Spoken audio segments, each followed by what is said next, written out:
لماذا اعتذرت عن يعني منصب المتحدث الإعلامي للنادي الأهلي؟ قبل بس ما تردي عادل، أنا عايز أسألك سؤال لو سمحت.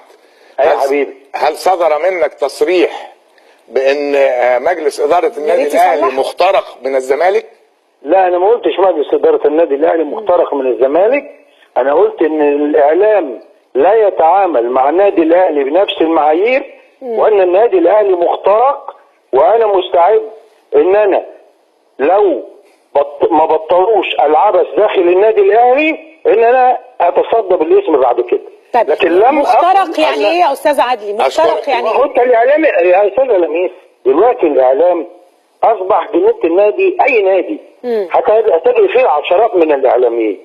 بعضهم يكتسب صفة المحب وإن هو يتسلل ويدعي إن هو بيشتغل لمصلحتك، وحقيقة الأمر إنه ما يكونش كده. فبتبص تلاقي أخبار كتيرة جدا تطلع يا مغلوطة يا أخبار تتنقل اللي في داخل فريق كرة القدم. أنت سألت سؤال وهو فعلا سؤال مهم، هل كان الانضباط كاملا داخل فريق النادي الأهلي؟ لا، ما كانش كاملا داخل فريق النادي الأهلي، ومحمود بيعرف كده وكان بيحاول يعالج هذا الأمر. خلاص، والتغييرات اللي بتتم دايما ممكن بعضها او اهمها ما بيبقاش تغييرات فنيه، وانما بتبقى تغييرات بهدف تحقيق اكبر قدر من الالتزام والانضباط وعوده وهيبه شخصيه فريق كره القدم للنادي الاهلي. لكن انا ما قلتش ان مجلس الاداره مخترق، انا قلت ان النادي الاهلي مخترق، وهذا يعني مش محتاج ان انا برضو مش فاهماها. يعني قرر كلمه مخترق منين يا عادل؟ يعني ايه مخترق يا استاذ عدلي؟ لو تشرح لي. في اعلام جوه لا يعمل لصالح النادي الاهلي. في اعلام يعني لا مخترق يا فندم. احنا لازم بقى نتكلم في التفاصيل في لا مش هنتكلم في التفاصيل يا عادل. لا اشرح لي يا استاذ عدلي عشان انا برضو مش فاهمه. معلش يا جماعه، انا احب افهم الامور بالراحه جدا. ما انا قلت لك اهو. ايوه، لا يعني ايه مخترق من مين؟ لا مش من الاعلاميين يا استاذه لميس. اللي هم مين؟ يعني ايه اديني اسامي بقى يا استاذ عدلي. لا، انا مش ضروري اقول اسماء دلوقتي، لكن هتيجي لحظه لما الاقي بعضهم بيتمادى هقول الاسماء. ده الاعلاميين مثلا اللي شغالين في قناه الاهلي؟ لا، وقناه الاهلي ما فيها اعلاميين زملكاويه، وكلنا عارفين النادي الاهلي دلوقتي. هل اللي شغالين عايزه ان احنا نقعد نداري؟ ايوه، في المركز الاعلامي. ما انا عايزه افهم. في ناس منهم ما حدش عارف هويتهم ايه، لكن تشعري من الخلافات والخناقات والحوارات زي مين؟ في بعضهم زملكاوي. طيب، في ناس على التويتر كده بيقولوا لي هل هم رجال اسامه خليل مثلا؟ لا، ما اقدرش انا اعرف الكلام ده، انا مش عايز كل انا ما اعرفوش والله. انا بس حضرتك بس من نقطه. الاستاذ اسامه خليل هو نفس الاستاذ محمود طاهر قال انه راجل زملكاوي وراجل صديقه من زمان، لكن الاستاذ اسامه خليل ملوش منصب رسمي داخل النادي الاهلي، ولكنه هل قريب من الاحداث؟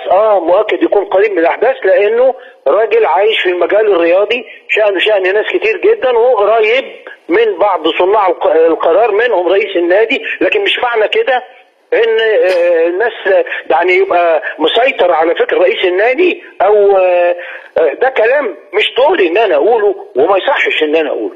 اللي انا بقوله حضرتك اللي انا قلته امبارح.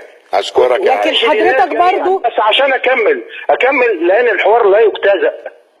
انا كنت متضايق جدا جدا. انا كنت قافل تليفوني لمده 48 ساعه، فتحته ودخلت مع الكابتن احمد شوبير عشان اقول الكلمتين دول، اقول ان انا اعتذرت عن الاستمرار، لان وانا بدرس الاليات اللي مطلوبه مني لتحقيق الهدف كان في اليات كنت متفق مع الاستاذ محمود طاهر، وكان الراجل موافقني عليها، وكان هناك من المفترض اكثر من جلسه مع اكثر من مسؤول للاتفاق على هذه الاليات.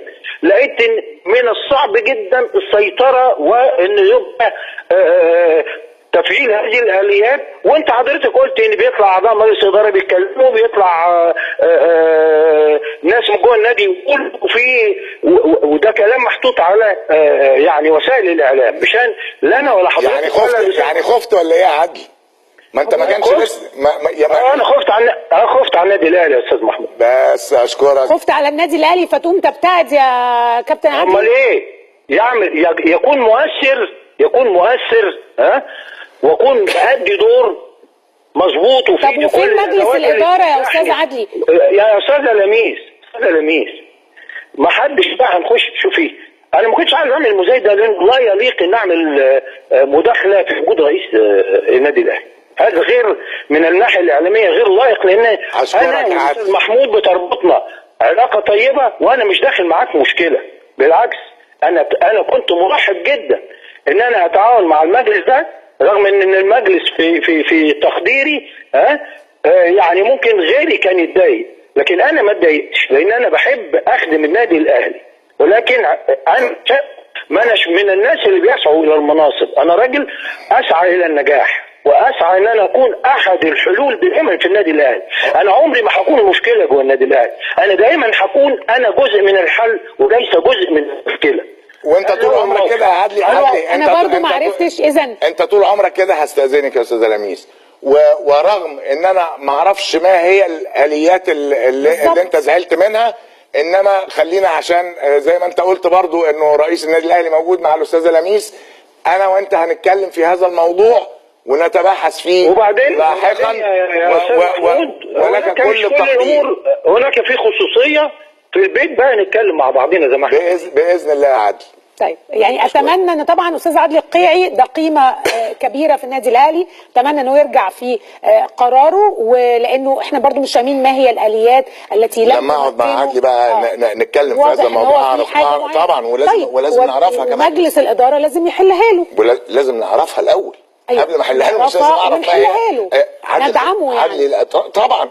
امال احنا كنا عايزين نجيب عدلي عشان لا ندعمه؟ ده الاستاذ عدلي القيعي. أيوة. وحضرتك قلت لي ان هيثم عرابي انت ما تعرفش اذا كان قدم استقالته ولا لا، لم تصلك استقالة يا استاذه لميس.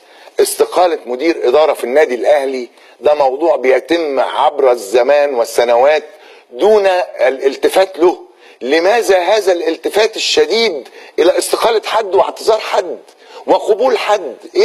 يعني انا برضو انا الحقيقه لا يا استاذه لميس، ما النادي الاهلي بيحصل فيه الكلام ده على مدار 50 سنه من يوم ما وعينا عليه. لماذا الان يصار هذا الكلام؟ هو ده سؤالي انا بقى اللي بوجهه. لماذا يصار هذا الكلام الان؟ هو ما حدش استقال، هو ما فيش مدير اتغير على مدار السنوات الماضيه. المهندس عدلي القيعي كان مدير عام النادي واتغير وجه محرم الرغم. لماذا لم تصار ضجه شديده جدا في هذا التوقيت؟ ايه اخبار باقي الالعاب يعني كره السله؟